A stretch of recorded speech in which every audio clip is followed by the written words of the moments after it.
passionnants. Hein. D'ailleurs, je dis à nos téléspectateurs qu'ils ont la possibilité de vous poser en direct des questions sur notre page Facebook. Je les reçois et je vous les poserai. Que pensez-vous, évidemment, de la presse en ligne ici au Sénégal?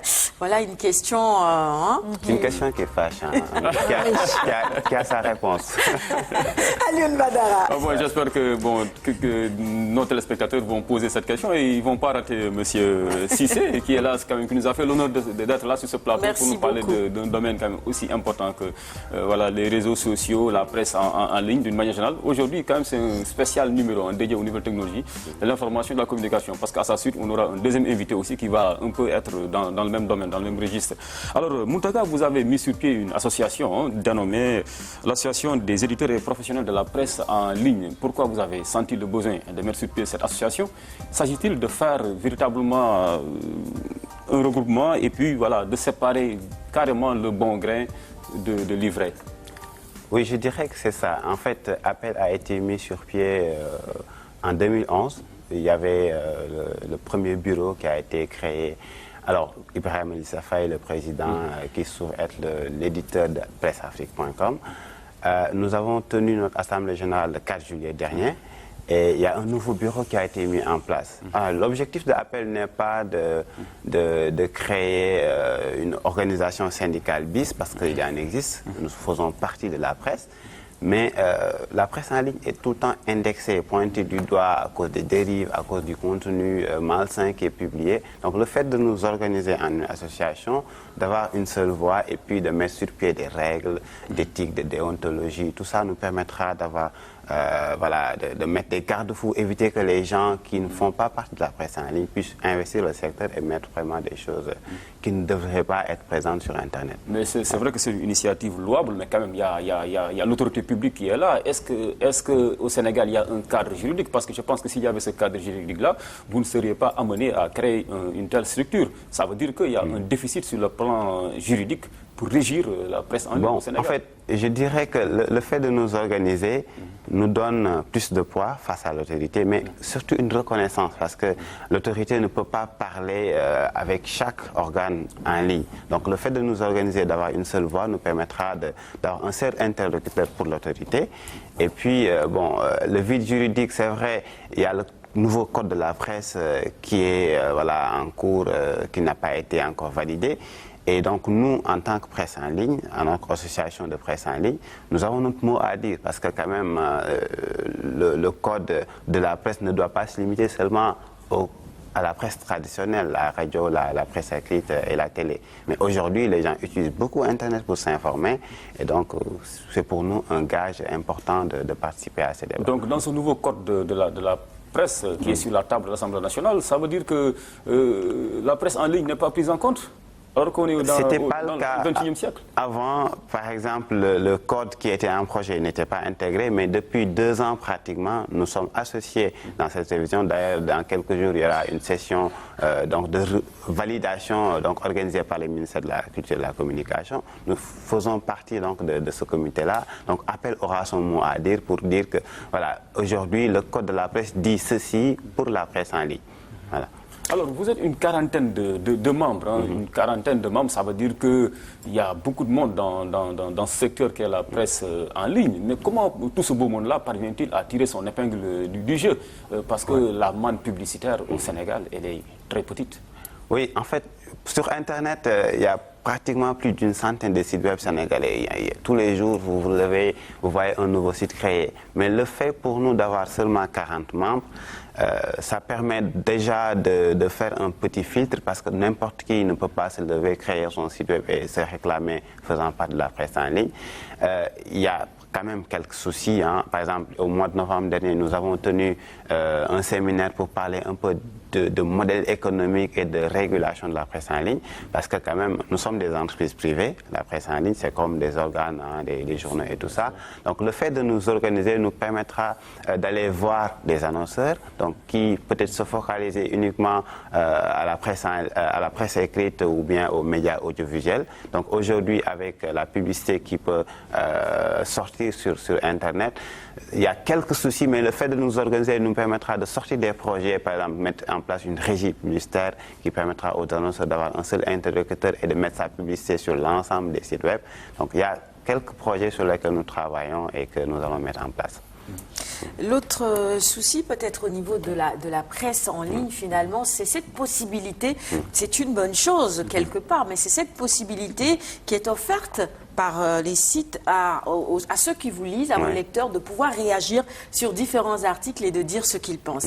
Et c'est généralement à ce niveau qu'on note énormément de dérives parce que l'on se permet tout dans ces commentaires-là et c'est parfois ce qui choque ou ce qui blesse. Alors comment réguler tout cela? Et déjà pour vous qui êtes membre de cette association, c'est-à-dire les 40 sites les 40 sites qui sont membres de l'appel, comment vous arrivez à vous entendre pour réguler tout cela? Alors, si vous regardez bien, il y a à peu près 10 ans, 5 ans, il y avait énormément d'insultes sur les forums et tout ça. Il y en a encore, hein? Il y en a encore, hein, je le reconnais. Mais depuis quelques mois, nous avons pris nos responsabilités. En faisant quoi? D'abord, il faut savoir que lorsque les gens laissent les commentaires, il y a ce qu'on appelle la modération. Il y a deux types de modération sur les sites Internet. Il y a la modération a priori et la modération a posteriori. La modération a priori veut dire tout simplement lorsque un rédacteur, un journaliste poste un article sur son site web, le commentateur, l'internaute, lorsqu'il laisse le commentaire, il n'est pas systématiquement publié. Il y a le rédacteur ou bien en tout cas un responsable au sein même du site web qui regarde est-ce qu'il n'y a pas d'insulte, est-ce qu'il n'y a pas d'incitation à la haine, à la donc il y a un comité qui relie les commentaires d'abord. Enfin, je ne dirais pas comité, mais dans chaque organe, il y a une personne qui s'occupe de ça ou bien même le journaliste qui a porté son article. Donc ça, il fait de la modération a priori. Donc il vérifie. Maintenant, il y a aussi la modération a posteriori. Sur certains sites, par exemple, parce que chaque site a sa ligne éditoriale et est libre de faire comme il veut. La modération a posteriori, c'est-à-dire que lorsque le commentaire est publié, par exemple, sur certains sites, vous voyez des centaines de commentaires, c'est quand même très difficile de les lire tous et de voir s'il n'y a pas d'insultes, il n'y a pas certains messages à enlever. Et là, il revient pour les nettoyer un peu. Et donc, ce qui fait que depuis quelque temps, on commence à constater qu'il y a moins de dérives, mais il y en a encore, parce que ça demande de la ressource. Il faut recruter une personne qui va s'occuper de ça. Et comme vous l'avez dit tout à l'heure, c'est des entreprises privées qui n'ont pas assez de moyens pour gérer tout ça. Mais quand même, nous sommes en train de nous organiser petit à petit pour vraiment mettre fin à ces dérives-là. Mais aussi, il y a la responsabilité de l'internaute. Parce que quand même, c'est très facile de se mettre derrière son écran, derrière son clavier et d'insulter parce qu'on ne sait pas où vous êtes. Mais si on pouvait quand même aller vous trouver, moi je pense qu'avec, par exemple, le CDP, la CDP, par exemple, qui s'occupe un peu de la Commission de protection des données personnelles du Sénégal, qui travaille avec nous pour identifier, par exemple, quelqu'un qui insulte une autorité publique, elle peut être poursuivie. Tout simplement, parce que le commentaire, quand quelqu'un laisse, il y a son adresse IP qui est enregistrée et tout ça, quoi. On commence quand même à régler ce problème petit à petit. Okay, mais quand même, il faut faire le ménage, hein, parce que vous allez convenir avec moi que quand vous voyez des fois certains sites, surtout par rapport à la presse en ligne, vous vous rendez compte facilement qu'il ne s'agit que d'une seule personne, hein, qui est à la fois l'administrateur, le journaliste, qui fait tout. Donc forcément, cette personne-là, elle n'a pas quand même la latitude de faire le tri et puis de bien voir qui publie de tels commentaires néfastes sur une personne et autres. Donc il faut véritablement faire le ménage. Alors par rapport à ce niveau, est-ce que vous vous rapprochez du CNRA? Oui, en fait, depuis qu'on a mis en place le nouveau bureau, il y a des commissions. Il y a une commission éthique et déontologie dirigée par Cheikh Sadibou Sey qui gère le site Dar Info. Il y a une autre commission qui s'occupe un peu des adhésions. Alors, qu'est-ce que nous faisons? Nous avons mis en place des textes pour dire que vous pouvez réclamer faisant partie de la presse en ligne. Quand on dit presse en ligne, vous faisiez partie déjà de la presse. Quand on dit presse, il faut être journaliste. D'abord, il faut au moins un journaliste dans votre rédaction. Donc, nous sommes en train de mettre en place des règles qui feront que un informaticien comme moi, il ne peut pas se lever, créer son site et se réclamer faisant part de la presse en ligne. Il faut au moins un journaliste. Ensuite, après, vous pouvez recruter un technicien qui s'occupe un peu des aspects techniques et tout cela, quoi. Donc, il y a des règles qui sont en train d'être mises en place. Et une fois tout ça fonctionnel, n'importe qui... Bon, c'est vrai que les gens sont libres de créer leur site Internet. Oui, excusez-moi, justement, je vous coupe à ce niveau, à ce stade. C'est-à-dire, quand on veut, par exemple, aujourd'hui créer un organe de presse, on sait qu'il y a une procédure qu'il faut suivre. Quand on veut ouvrir une chaîne de télévision, il y a une procédure qu'il faut suivre. Mais quand on veut créer, par exemple, un site Internet en ligne, on se lève aujourd'hui et puis je me dis, je vais le créer. Il n'y a pas une procédure. Effectivement, c'est pour cette raison, Aboubakry parlait un peu de CNRA, parce que aujourd'hui, pour créer un site web, vous pouvez le faire avant midi. Il suffit juste d'aller payer à un webmaster, ou bien même si vous-même, vous pouvez aller sur Internet, il y a des cours gratuits pour le faire. Il n'y a pas d'encadrement juridique. Mais normalement, le CNRA ou bien la RTP qui peut gérer les aspects techniques pourrait mettre des garde-fous pour que les gens, avant de créer un site Internet, puissent suivre ces garde-fous-là. Sinon, vous pouvez créer votre site web, mais vous n'êtes pas reconnu par l'autorité. Parce qu'un journal, il faut qu'il soit déclaré au niveau du ministère et tout ça au niveau du tribunal. Maintenant, un site web qui se réclame presse en ligne, qui produit du contenu presse, doit être reconnu par l'autorité. Mais sinon, vous pouvez, avec la liberté d'expression, bien entendu, créer votre site web, faire tout ce que vous voulez. Dire ce que vous voulez, mais quand même, cela n'engage que vous, ça ne peut pas engager la corporation journalistique sénégalaise. Mais finalement, la solution, est-ce que ça ne passerait pas par le code de la presse? Vous devrez peut-être vous battre pour qu'une place de choix soit accordée à la presse en ligne. Justement, d'ailleurs, Appel est partie prenante du tribunal des pairs du CORED. Donc ça aussi, c'est un élément important. Et puis, le fait pour nous de participer à la révision du code de la presse permettra de mettre des éléments qui vont encadrer un peu la gestion d'un site Internet, la publication, le contrôle et tout ça. Donc, le fait que nous participons à ces débats-là permettra, en tout cas, à l'avenir, dans un avenir proche, je dirais, vraiment d'avoir notre mot à dire, mais surtout de protéger les citoyens sénégalais et internationaux qui vont certainement visiter nos sites Internet. Est-ce que ce n'est pas les commentaires aussi qui font le buzz sur des réseaux? Oui, effectivement. Il y a parfois, moi, je vois des personnes qui vont voir, par exemple, une photo de Sarah. Oui. Ah non, à moi, non, s'il te plaît. Elles ne vont même pas lire ce qui est écrit, mais automatiquement, ils vont voir les commentaires. Effectivement, il y a des gens, ils vont sur Internet, ils ouvrent un article, hein, comme je reprends votre exemple, on voit la photo de Sarah. Et donc là, les gens, ils se mettent à elle me menace. Hein. Donc les gens qui se mettent à...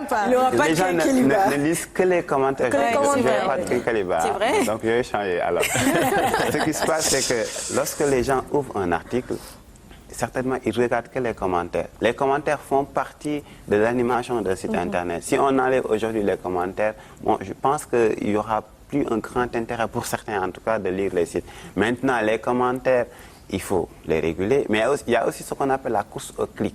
C'est-à-dire, il y a certains sites Internet qui veulent faire du buzz, mais que du buzz. Le fait, ils savent que s'ils postent la photo de Sarah, il y aura des dizaines de milliers de clics. Et donc là, au lieu de donner une information généraliste politique qui peut intéresser la majorité des Sénégalais, ils se mettent à faire donc des choses vraiment pour faire la course au clic carrément. Parfois, tu vois même une photo et après, il n'y a rien. C'est ça. Il n'y a rien d'écrit. Parce qu'il n'y a qu'une seule personne derrière, hein, comme il a dit tantôt. Voilà. Il n'y a pas une équipe de Je suis calé, hein, dans la matière. Je laisse quand même Monsieur Solisso placer un mot là-dessus. Il vous arrive d'aller comme ça sur Internet pour lire des articles et voir ce qui est écrit, généralement? Oui, bon, votre appréciation de la presse en ligne? C'est ce que je fais en tout cas tous les jours. Mais bon, c'est comme il a souligné tout à l'heure. Aujourd'hui, moi, je pense que c'est devenu quelque chose qui est incontrôlable. Parce que, bon, juridiquement, on n'est pas encore équipé. Et puis, mentalement, moi, je pense qu'on utilise un outil dont nous n'avons pas trop la maîtrise. Donc, aujourd'hui, vous voyez, les gens, ils postent ce qu'ils veulent, ils disent ce qu'ils veulent. Et ils ne se soucient pas de l'effet que ça peut faire derrière. Et c'est quelque chose qu'on n'est pas encore prêt à maîtriser pour le moment. D'autant que ça reste. D'autant que ça reste. Ça reste, hein, tout ce qui est posté en ligne et tout, on peut retrouver tout ça après. Et puis, comme il a dit, au Sénégal, bon, il n'y a pas trop de sanctions, il n'y a pas une autorité qui est là, qui dit que... Voilà, quoi. Donc, moi, je pense qu'on a du pain sur la planche. Ils ont du pain sur la planche par rapport à cela. Il vous arrive de retirer des articles en ligne comme ça, que des gens se plaignent, qu'il y ait des procès et tout ça, généralement? Oui, des devant procès, les tribunaux? on ne peut pas les éviter parce que c'est la presse, comme la presse écrite, la presse audiovisuelle. Mais retirer un article, ça dépend. Parce que un journaliste bien formé, qui fait son travail de coupement, de collecte, de traitement et de diffusion de l'information, il ne court pas le risque de devoir enlever un article qu'il aura publié il y a quelques heures auparavant. Maintenant, quelqu'un qui ne suit pas ces règles-là, qui dit du mal de vous, on se rend compte que ce n'est pas vrai, on lui demande de l'enlever, bon, il sera obligé de le faire. D'où l'importance d'encadrer tout ça, de mettre en place des règles qui sont respectées par les acteurs. Et une fois tout ça mis en place, voilà, même s'il y a procès, comme on le voit un peu partout, après on pourra se défendre. Hein. Vous avez reçu un gentil message de Ibrahima Lissa Faye, je ne sais pas si le vous président de Appel. Très bien, il dit Mountaga Cissé est une valeur sûre de la presse en ligne. Appel travaille pour la labellisation, la professionnalisation de la presse en ligne. Aldine Badara, c'est bon? Je pense que c'est assez explicite, hein, le message du président Lissa Faye. Donc c'est tout à fait à l'honneur de son représentant sur le plateau de Kenkeliba. Et puis, pour les professionnels de la presse en ligne. C'est ça. Et puis ce qu'on constate, c'est que vous voyez déjà la presse en ligne utilise la technologie, donc le fait de pouvoir conjuguer tout ça, technologie plus presse, journalisme globalement, c'est intéressant. C'est ça l'outil, quoi. C'est-à-dire que le fait d'être au niveau de la presse en ligne, c'est que vous êtes un journaliste. Parfois, on dit journaliste 2.0. Donc, vous faites votre travail de journaliste comme les journalistes le font, mais vous utilisez un outil technologique super puissant qui permet vraiment de ne pas se limiter à la frontière sénégalaise, mais vraiment d'être vu un peu partout dans le monde, quoi. Et c'est là où la notion de la responsabilité doit peser davantage et de la déontologie. Je vous offre quand même une tasse de Kenkeliba. Ah, merci. C'est l'heure du clip du jour. On vous garde sur